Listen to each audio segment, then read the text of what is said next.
Dear students, मैं Suresh Chandra Gupta, assistant professor political science, government college Karauli. आज आपको शुक्र के अनुसार परराष्ट्र संबंधों का संचालन के बारे में बताया जाएगा। अर्थात शुक्र के अनुसार परराष्ट्र संबंध क्या है। परराष्ट्र संबंधों के प्रसंग में शुक्र ने भी सर्वप्रथम षाड्गुणी नीति का प्रतिपादन किया है। षाड्गुणी नीति का आशय 6 लक्षणों या गुणों वाली नीति से होता है। और शुक्र के अनुसार षाड्गुणी नीति के कौन कौन से गुण या लक्षण हैं, वो हैं संधि, विग्रह, यान, आसन, संश्रय या द्वैधी भाव। शुक्र ने कौटिल्य के समान ही इन षड्गुणों का विस्तार से विवेचन किया है और साथ ही परराष्ट्र संबंधों में 4 उपायों का भी उल्लेख किया है, जिनमें आते हैं साम, दान, भेद, दंड। अब सर्वप्रथम परराष्ट्र संबंधों के संचालन के अंतर्गत हम षाड्गुणी नीति के 6 लक्षणों के बारे में बताते हैं, जिनमें सर्वप्रथम लक्षण आता है षाड्गुणी नीति के अंतर्गत संधि। यानी कहने तात्पर्य है कि शुक्र के अनुसार संधि क्या है और यह परराष्ट्र संबंधों को जो है एक राष्ट्र से दूसरे राष्ट्रीय संबंधों को किस प्रकार से प्रभावित करती है। संधि शुक्र के अनुसार जिस क्रिया से बलवान शत्रु निश्चित मित्रता के भाव को प्राप्त करे वह संधि है। तो शुक्र के अनुसार संधि क्या है? जिस क्रिया से बलवान शत्रु निश्चित मित्रता के भाव को प्राप्त करे वह संधि है। शुक्र ने राजा को प्रत्येक शत्रु के साथ संधि करने का निर्देश नहीं दिया है, अपितु इस संबंध में योग्य पक्ष और उपयुक्त अवसर का उल्लेख करते हुए कहा है कि अत्यंत बलवान द्वारा आक्रमण किए जाने पर जब प्रतीकार का कोई उपाय न हो तो विपत्ति में पड़ा हुआ राजा अच्छे समय की प्रतीक्षा करते हुए उससे संधि कर लेनी चाहिए। शुक्र का मत है कि पार्श्ववर्ती अनार राजा से भी संधि कर लेनी चाहिए, क्योंकि यदि संधि नहीं की गई है तो वह समय पाकर नुकसान पहुंचा सकता है। इस संबंध में शुक्र का कथन है कि जिस प्रकार से घने कांटों से घिरे हुए बांसों के समूह को कोई काट या उखाड़ नहीं सकता, उसी प्रकार से मलेच्छों से भी संधि किए हुए राजा को भी कोई पराजित नहीं कर सकता है। संधि के प्रसंग में शुक्र की चेतावनी है कि बुद्धिमान राजा दूसरे राजाओं के साथ संधि करके भी किसी का विश्वास नहीं करता। अब दूसरा पॉइंट आता है विग्रह। जिस क्रिया से शत्रु को पीड़ित किया जाए या उसे अपने अधीन बनाया जाए उसे विग्रह कहते हैं। विग्रह का तात्पर्य क्या है? जिस क्रिया के द्वारा शत्रु को क्या है, पीड़ित किया जाए या उसे अपने अधीन किया जाए, तो वह कहलाता है विग्रह। शुक्र ने चेतावनी दी है कि राजा द्वारा विग्रह का मार्ग बिना सोचे विचारे मनमाने तौर पर नहीं अपनाना चाहिए, अपितु मंत्रियों के साथ भली भांति विचार विमर्श करके ही राजा के द्वारा विग्रह की घोषणा की जानी चाहिए। यानी विग्रह की घोषणा करते वक्त मंत्रियों के साथ भली भांति विचार विमर्श करना चाहिए। किंतु शुक्र ने बलवान शत्रु से विग्रह करने का स्पष्टता निषेध किया है या मना किया है। यानी कि हमें विग्रह की जो नीति है वो बलवान शत्रु से नहीं अपनानी चाहिए। यदि किसी राजा को अन्य राजा द्वारा पीड़ित किया गया है या पीड़ित किया जाता रहा है तो बाद में परिस्थितियां अनुकूल होने और अभ्युदय की इच्छा उत्पन्न होने पर देश, काल तथा बल का उचित अनुमान कर उस राजा के विरुद्ध विग्रह का मार्ग अपनाया जा सकता है। तीसरा आता है यान। शत्रु के नाश और अपनी विजय के लिए उस पर जो आक्रमण किया जाता है उसे यान कहते हैं। यान का तात्पर्य क्या है?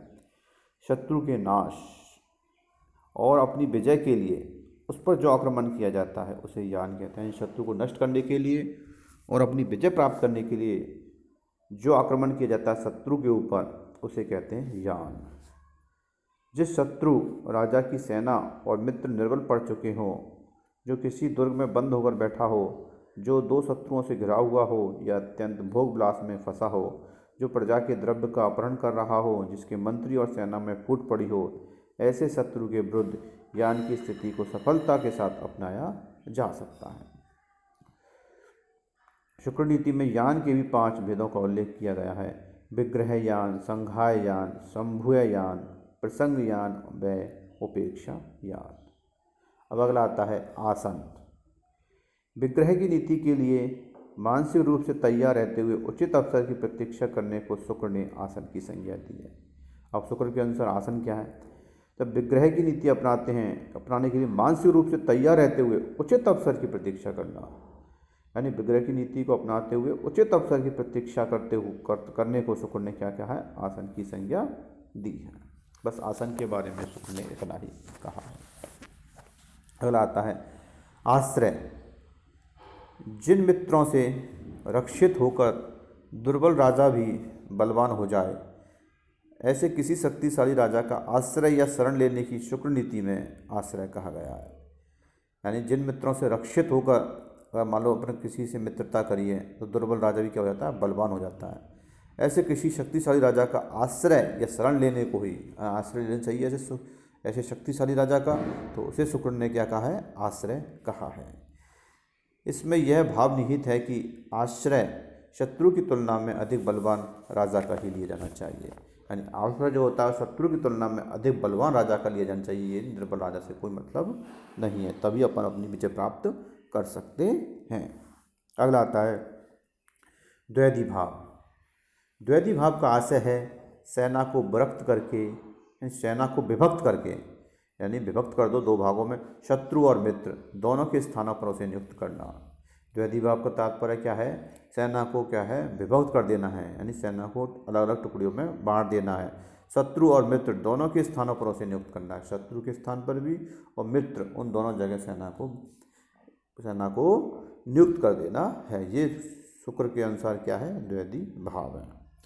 अब शुक्र ने परराष्ट्र संबंधों में भी क्या कुछ 4 उपायों के बारे में भी बताया है। अब शुक्र के अनुसार ये 4 उपाय कौन कौन से हैं? उसमें नंबर 1 आता है साम। साम का अर्थ है समझाना। शुक्र के अनुसार शाम का अर्थ क्या है? समझाना। शुक्र ने शाम के उपाय का उल्लेख मित्र व शत्रु दोनों के लिए अलग अलग रूपों में किया है। तुम्हारे समान मेरा दूसरा कोई मित्र नहीं है। शुक्र ने इन वचनों का प्रयोग मित्र के लिए साम वाक्य माना है। तुम्हें और मुझे परस्पर एक दूसरे के अनिष्ट का विचार नहीं रखना चाहिए, बल्कि सहायता ही करनी चाहिए। शुक्र के अनुसार ऐसा कथन शत्रु के लिए साम्य वाक्य है, यानी कि शत्रु और मित्र के लिए दोनों के लिए साम्य वाक्य क्या है? अलग अलग है। किसके अनुसार? शुक्र के अनुसार। अगला आता है दान।